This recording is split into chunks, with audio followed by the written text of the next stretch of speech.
Bom dia, gente! Hoje a gente vai para mais uma aula de matemática. Nessa aula a gente vai ver o PET complementar semana 1 e 2. Como a gente teve feriado semana passada, então hoje a gente vai ver as duas semanas. E na primeira semana eu trouxe o conteúdo de probabilidade e combinação simples. Então vamos para a probabilidade primeiro.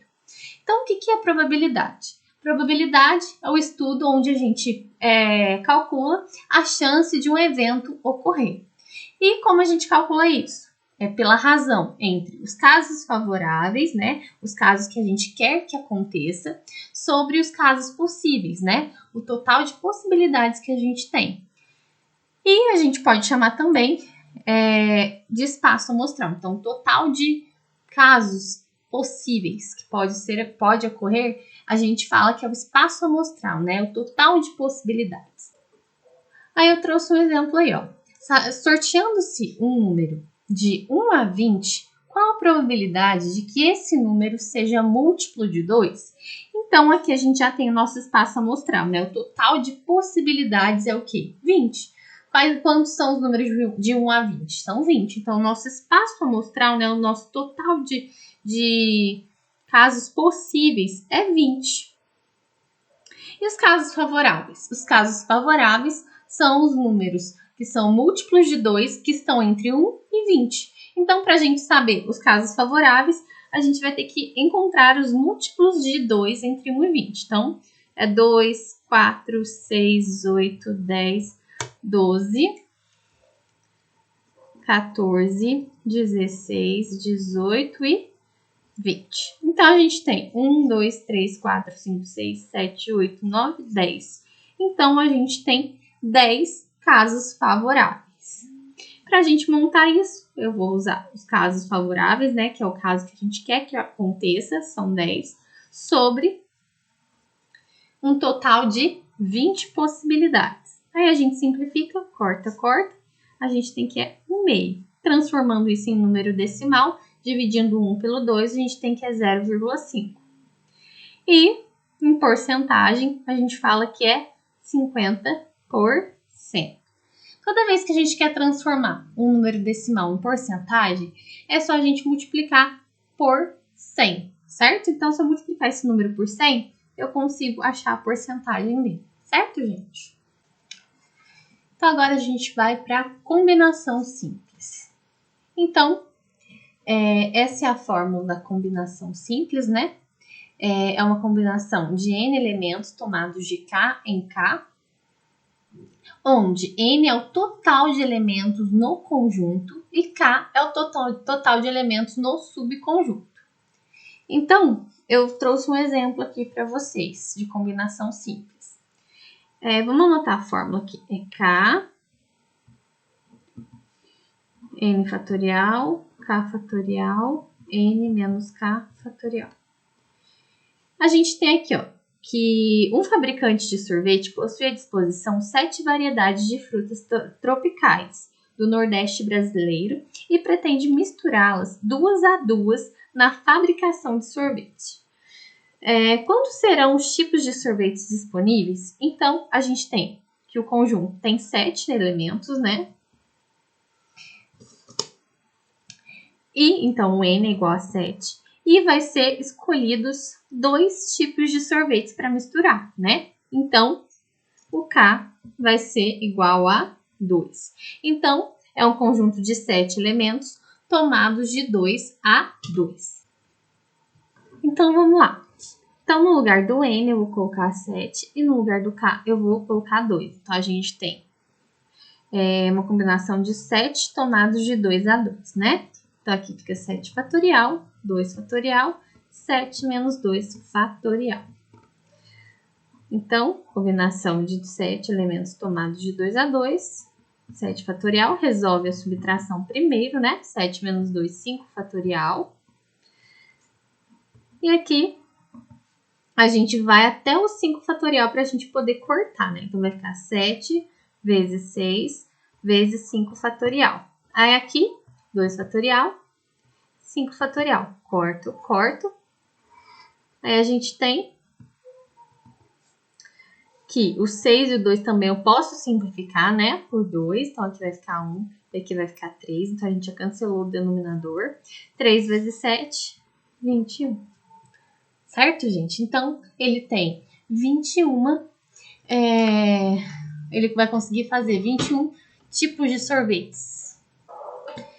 Então, gente, primeira coisa que a gente tem que conhecer no problema para a gente fazer a combinação simples, o total de elementos e de quanto em quanto a gente vai tomar esses elementos. No caso aqui foi um total de 7 elementos tomados de 2 a 2. Então agora na semana 2 eu trouxe arranjo simples e trigonometria no triângulo retângulo. Eu vi que no PET trouxe essa explicação, mas não deu nenhum exercício sobre, então eu resolvi trazer para vocês. Então, vamos começar pelo arranjo simples, né? Aqui a gente tem um arranjo simples, né?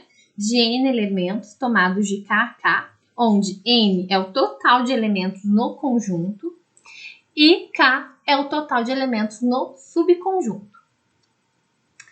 E qual é a diferença de arranjo simples e combinação simples? Na combinação simples, a ordem dos elementos escolhidos não tem importância nenhuma. Agora, no arranjo simples, a ordem dos elementos escolhidos vai ter importância. Então, essa é a diferença.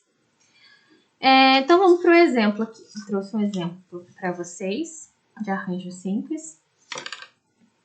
Então, a fórmula do arranjo simples a gente pode pôr dessa forma aqui, olha, um em cima do outro, ou a gente pode pôr dessa forma aqui que estava com a vírgula, tá? Tanto faz.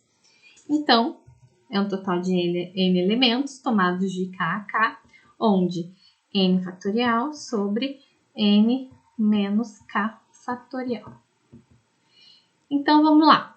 Em uma competição de xadrez, existem 8 jogadores. De quantas formas diferentes poderá ser formado o pódio? Primeiro, segundo e terceiro lugar?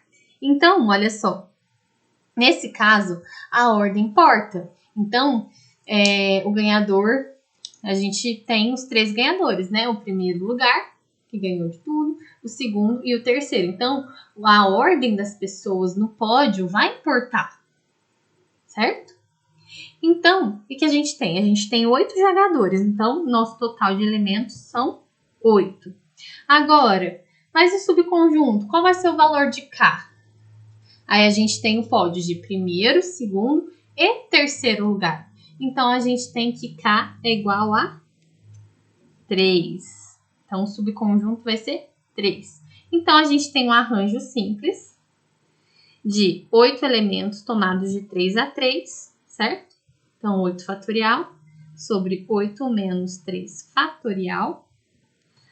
Aí, aqui, primeiro, a gente resolve a subtração. 8 tira 3, 5. Agora, a gente vai multiplicar pelos antecessores até chegar ao 5, porque a gente pode cortar o 5 com o 5 fatorial, né? Corta, corta. E agora é só a gente multiplicar 8 vezes 7, 56.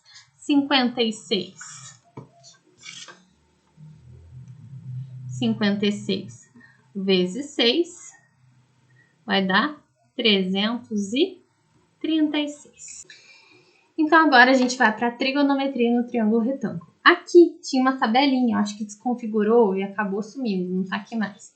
Mas eu disponibilizei esse material lá no Google Forms, e lá no Google Forms tem a tabelinha dos ângulos notáveis, tá? E tem mais um detalhe que eu estava esquecendo de falar. Na questão 3 da semana 2, tá sem alternativa aqui. Eu acabei me distraindo e não coloquei a alternativa correta. Mas lá no Google Forms está atualizado, então é só olhar por lá que tá tudo certinho, tá? Então vamos lá. Eu preenchi a tabelinha aqui com os ângulos notáveis. Lembra como preenche? Se a gente esquecer, não tem problema, tem como fazer. 1, 2, 3, 3, 2, 1, 3, 1, 3. Põe raiz, exceto no 1, né? Porque raiz de 1 é 1. Depois, divide tudo por 2, menos esse, que é por 3, e esses dois a gente não divide, certo? E esses ângulos notáveis, é bem importante guardar isso aqui, tá, gente? E a gente tem que seno é a razão entre o cateto oposto e a hipotenusa. Então, considerando este ângulo aqui, ó, o cateto oposto é B e a hipotenusa é o A, certo? Que é o lado que está oposto ao ângulo de 90 graus. Aqui, considerando esse ângulo, o cateto adjacente é o C e a sobre hipotenusa, né? A razão entre o cateto adjacente e a hipotenusa. A tangente é a razão entre o cateto oposto e o cateto adjacente, né? Então, cateto oposto e cateto adjacente. Certo, gente? Então, eu trouxe também um exemplo para explicar para vocês como vocês vão fazer. Para relembrar como vocês vão fazer. Então, aqui a gente tem um engenheiro foi contratado para calcular a altura de um prédio sem subir nele, a uma distância de 40 metros. Constatou-se que era possível construir o seguinte triângulo retângulo. Então, aqui a gente tem que ele está a uma distância de 40 metros. Então, aqui, 40 metros.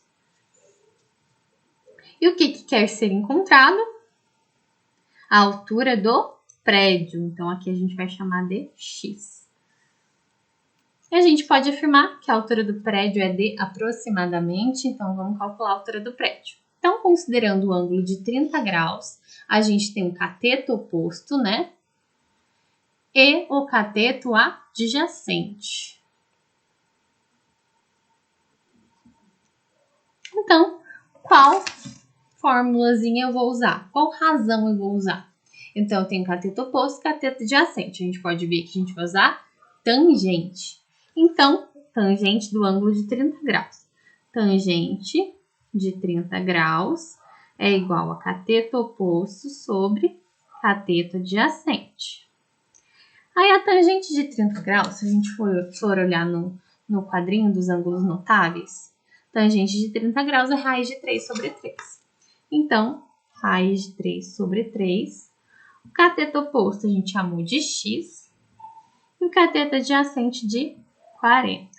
Multiplica cruzado, vai ficar 3x igual a 40 raiz quadrada de 3. Então, x é igual a 40 raiz quadrada de 3 dividido por 3. Aí aqui falou para colocar, substituir, né, o raiz quadrada de 3 por 1,7. Então, vai ficar 40 vezes 1,7 dividido por 3. Vamos fazer essa conta aqui. 40 vezes 1,7, abaixo 0. 4 vezes 7, 28 com 2. 4 vezes 1, 4 com 2, 6. Vou deslocar uma ordem, né, a minha vírgula, porque eu tenho uma casa decimal depois da vírgula. Então, a gente tem que é 68. E a gente tem que dividir o 68 por 3. Então, vamos fazer passo a passo. Multipliquei esses dois, deu 68. Agora, a gente vai fazer 68 dividido por 3. Vai dar 2, abaixo 8. Vai dar 2 de novo. Vai dar 20, né? Aí vai ser por 6, que vai dar 18, que vai sobrar 2. E assim por diante, vai dar uma dízima periódica. Então, a gente pode falar que vai ser aproximadamente, né? 22,7, que é a letra C. Certo, gente? Qualquer dúvida que vocês tiverem, estou à disposição. Pode me procurar, mandar mensagem ou entrar no link do Google Meet que eu vou estar disponível para tirar a dúvida de vocês, tá?